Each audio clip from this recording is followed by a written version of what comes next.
What's up, YouTube and sports fans? It's your boy Chris with Drop Balls Podcast, back again with another YouTube video for you all.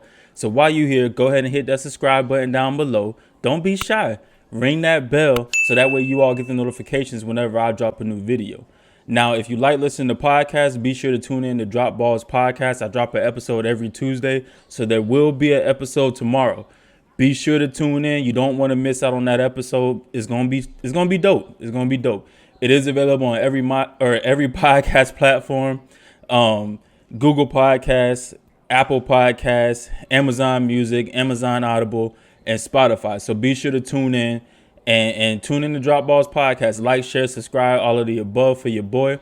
And today I come to you all because Julian Edelman was cut from the New England Patriots because he failed his physical. Now, maybe like an hour or two later, it came through that he was retiring after an 11-year career. And now the big question going around after the retirement announcement was, is Julian Edelman a Hall of Fame caliber player? Now, when we look at the stats, now Julian Edelman went to the playoffs probably like 9 years out of his 11-year career. He burst onto the scene as a kick returner, punt returner. Now, he was a dude that played quarterback in college. I believe it was Kent State or something like that. Let me just make sure. Yeah, Kent State. He played quarterback, and so he came in as a punt returner, and then he eventually emerged as a receiver for the New England Patriots. And so now, like I said, let's look at the numbers and let's see if he has a Hall of Fame career. So throughout his 11-year career, he really didn't burst onto the scene until 2013, where he had his first 1,000-yard season. Now, he went for 1,056 yards in that year. He is a three-time Super Bowl champion. Let's put that out there.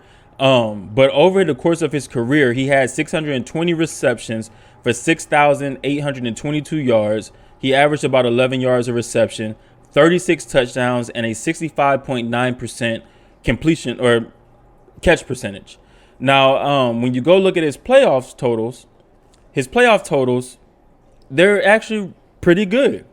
Playoff totals, 118 receptions out of 180 targets, 1,442 yards, 5 touchdowns, 65.6% catch percentage. So, like I said, he's a three-time Super Bowl champion. He has over 6,000 yards in the regular season, over 1,000 yards in the postseason, and I think it was 9 postseason appearances where he captured 3 Super Bowls. I believe one of those he was a Super Bowl MVP, if I'm not mistaken. I want to say it was 2018. And he, let me see, I'm looking it up. 2018, was he the Super Bowl MVP? Let's see. But anyway,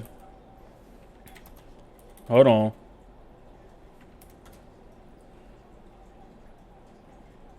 Yeah, so it was, hold on, why is it not coming up properly?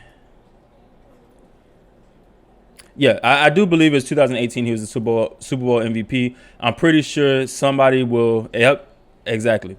Super Bowl MVP Julian Edelman when they played. I believe it was the Los Angeles Rams. Now, he had an amazing game that game. It was a really good game. He had 141 yards on 10 receptions. Now, he didn't have any touchdowns, but he caught 83% of his passes. Caught 83%. That's ridiculous. It's insane. But to me, I don't think Julian Edelman is a Hall of Fame caliber player. When you look at the numbers and you put them into comparison with like a Wes Welker. Now, Wes Welker, a lot of people believe that he is probably the best slot receiver to ever play the game. And now Wes played 12 more years than Julian Edelman, or not 12 more years, my bad. He played 12 years. He played one more year than Julian Edelman.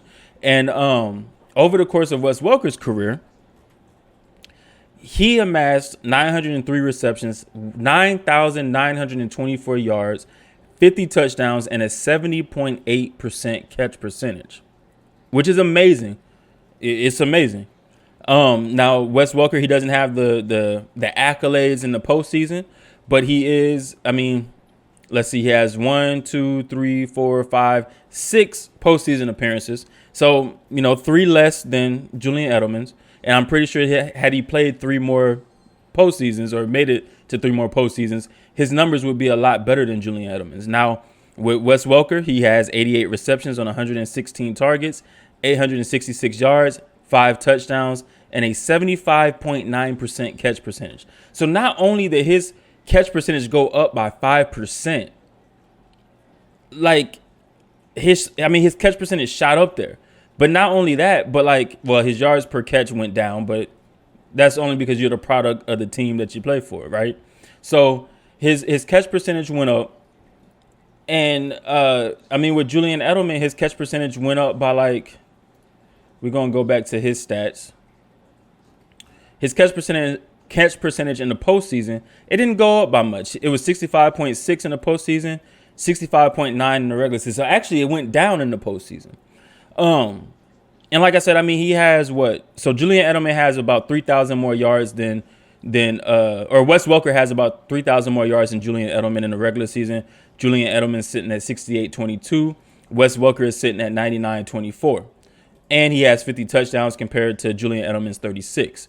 Now, when we look at the postseason, like I said, Julian Edelman has him by at least 600 yards, or at most 600 something yards. Yeah. So 866 for Wes Welker, 1442 for Julian Edelman. Only 5 touchdowns. Wes Welker has 5 touchdowns as well. So Julian Edelman put up the yards in the postseason, but he didn't really have the touchdowns in the postseason. And Wes Welker has just as many touchdowns as Julian Edelman in the postseason. So when you have dudes like that aren't in the Hall of Fame, now Wes Welker, he is eligible. He retired in 2015, or after the 2015-16 season, whatever you want to call it. He retired, so he is eligible to go into the Hall of Fame. Now, his yards per game or not yards per game, but his yards in total are better. Touchdowns, he has more.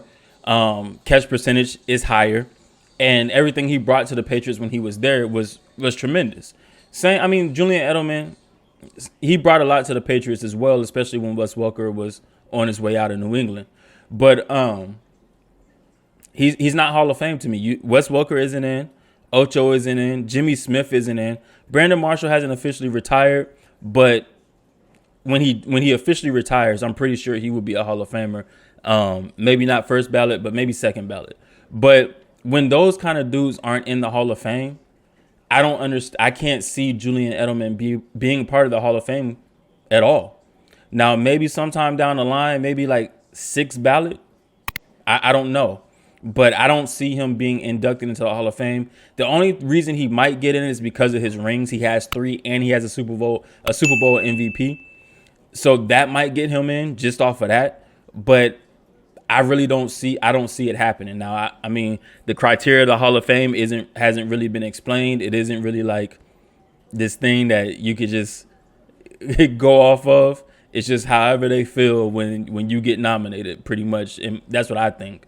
But let me know what you all think. Let me know if you all think Julian Edelman is a Hall of Famer, and if you all believe that he should be inducted, like if he is, when he should be inducted in. Leave that in the comments. Let your boy know. But go ahead and subscribe for your boy. Ring that bell once again, so that way you all get the notifications, and go listen to Drop Balls podcast. I promise you won't be disappointed. You may not like my takes, but I promise you won't be disappointed. So go ahead and tune in to Drop Balls podcast. I will drop an episode tomorrow. Like I said, it's going to be dope. You don't want to miss out. I'm going to be going over the 32 first round draft picks of the 2020 draft. So tune in. You're not going to want to miss it. And until next time, y'all be easy. Peace.